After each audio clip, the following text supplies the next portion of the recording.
Hello दोस्तों, आज हम आपको बताने जा रहे हैं जीरोडॉल एसपी के बारे में। जीरोडॉल एसपी के बारे में एक टैबलेट है। इसके कंपोजिशंस एंड यूजेस यानी किस किस में उपयोग किए जाते हैं, डोजेस फॉर्म कितनी मात्रा दी जाती है, साइड इफ़ेक्ट यानी क्या क्या इसके साइड इफ़ेक्ट्स हैं। पहले हम बताएंगे कंपोजिशन में एस्ट्रोफेनिक 100 mg होता है। एस्ट्रोफेनिक 100 mg होता है एंड पैरासीटामोल 325 mg होता है। सेरिटोपेटेस 15 mg होता है। ये तो इसका कंपोजिशन हो गया जीरोडॉल एसपी का। अब हम आपको बात करेंगे यूज किस किस में यूज़ किए जाते हैं। हेड पेन यानी कि सिर दर्द में भी इसका यूज़ किया जाता है।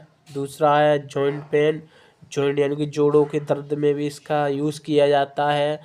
Number 3 lower pain, back pain यानी कि कमर के निचले हिस्से में दर्द में भी इसका यूज़ किया, यानी कमर के जो नीचे वाला हिस्सा है उसमें अगर दर्द हो तो इसका यूज़ किया जाता है।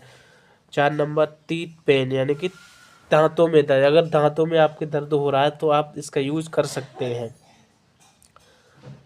फिर है नेक पेन यानी कि गर्दन में दर्द, आपकी गर्दन में दर्द हो यानी कि आप सोते समय अगर कैसी भी सो रहे हो तो आपके फिर बाद में गर्दन में दर्द हो तो आप इसका यूज़ कर सकते हैं गर्दन के दर्द में।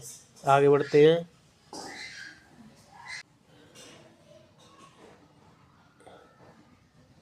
नर्वर पेन यानी कि नर्वर पेन यानी नसों में दर्द, जैसे आपके नसों में दर्द होता है तो आप इसका यूज़ कर सकते हैं नसों के दर्द के लिए भी।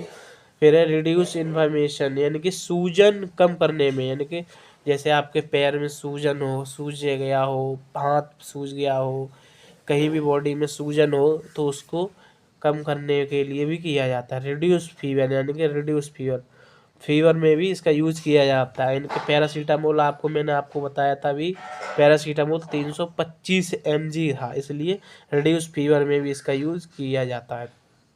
अब है अर्थराइटिस पेन यानी कि गठिया का दर्द, यानी कि गठियों का दर्द, यानी किसी व्यक्ति को गठिया का दर्द होता है तो इसमें भी इसका यूज़ किया जाता है।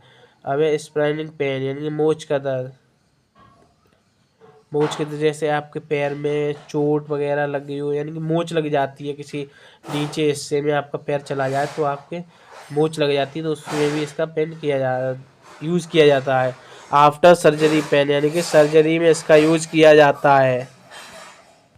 आफ्टर सर्जरी पेन यानी कि सर्जरी में भी इसका यूज़ किया जाता है। जैसे सर्जरी में कैसे किया जाता है, जैसे सर्जरी हुई आपकी तो वहाँ पे टाँके लगे तो उन टाँकों में अगर दर्द होता है तो जीरोडॉल एसपी का यूज़ किया जाता है, आपको जीरोडॉल दे सकते हैं। आगे बढ़ते हैं। अब हम बात करेंगे डोजेस फॉर्म की, कितनी डोजेस दी है। एडल्ट डोज यानी कि यंग व्यक्ति को कितनी डोज दी जाती, 1 tablet morning and 1 tablet evening after eat the food, यानी कि 1 टैबलेट सुबह और 1 टैबलेट शाम को, 1 टैबलेट मॉर्निंग में एंड 1 टैबलेट इवनिंग में दी जाती है। जैसे ईट द फूड यानी कि ईट द फूड यानी खाने के बाद ही ये टैबलेट खानी है। आप खाने से पहले यानी खाली पेट नहीं खा सकते, खाने के बाद ही आप टैबलेट खाएंगे इसको। अब हम आगे बढ़ते हैं। साइड इफ़ेक्ट में है नॉइसेस यानी कि मितली आना, जैसे अगर किसी व्यक्ति को जीरोडॉल दे दी जाए अगर मितली आए तो उसका ये साइड इफ़ेक्ट है। वोमिटिंग उल्टी आना भी एक साइड इफ़ेक्ट है। स्टोमच पेन यानी कि पेट में दर्द, अगर किसी व्यक्ति के पेट में दर्द होने लगे तो से साइड इफ़ेक्ट है। डायरिया यानी कि दस्त लगना, ये भी एक साइड इफ़ेक्ट है।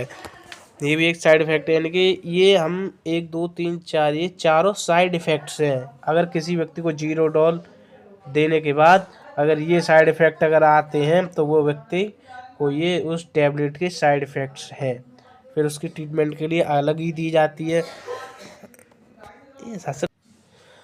हम आपकी नॉलेज के लिए ये बता रहे हैं, फार्मासिस्ट, नर्स, डॉक्टर्स आप प्रैक्टिस कर रहे हैं तो उसकी नॉलेज के लिए है ये हम किसी को अगर ये टैबलेट खाएं तो किसी डॉक्टर की सलाह लेकर ही खाएं।